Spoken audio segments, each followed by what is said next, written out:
Hello everyone, my name is Manisha Song. I study in Stepping Stones International Academy. So back to God's little devotional book again. So let us start with John chapter 15 verse 13. Greater love had no man than this, that a man lay down his life for his friends. The heart is the happiest when it beats for others.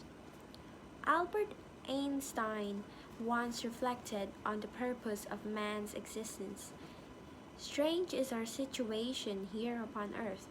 Each of us comes for a short visit, not knowing why, yet sometimes seeming to a divine purpose.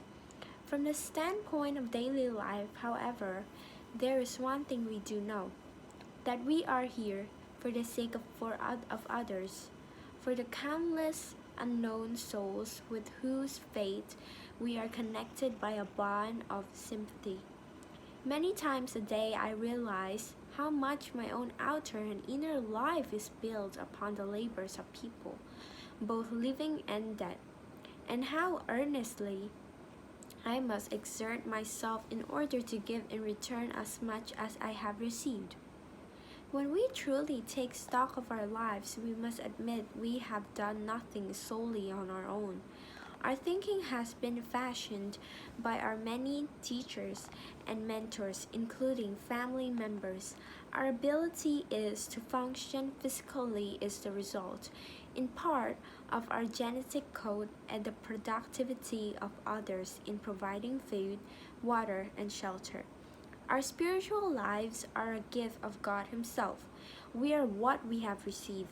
Our reaction to these fact drivers each of us to give to others and good things we have been fortunate to receive. This is what being a citizen of God's kingdom is all about. Proverbs chapter 17 verse 17, which says, "A friend loves at all times and a brother is born for adversity." A true friend never gets in your way unless you happen to be going down. One evening, when a woman was driving home, she noticed a truck driving very close behind her. She stepped on the gas to put a little distance between them, but when she sped up, the truck did too. The faster she drove, the faster he drove. Frightened at being pursued this way, she got off the freeway, but the truck followed her. She turned up a main street hoping to lose him in traffic, but he even ran a red light in pursuit. Finally, near the point of panic, she pulled into a service station and bolted out of her car screaming for help. She was horrified to see the truck driver spring from his vehicle and run toward her.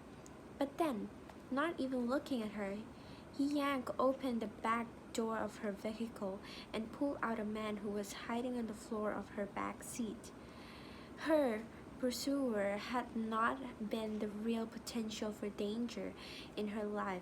The truck driver had spotted the man, a convicted rapist, leave a cafe and hide in her car shortly before she returned. His chase was not an effort to harm her, but to save her, even at the risk of his own life. He often finds true, faithful friends in those who have been close to us for many years, but rarely in strangers. Thank you for listening. Bye.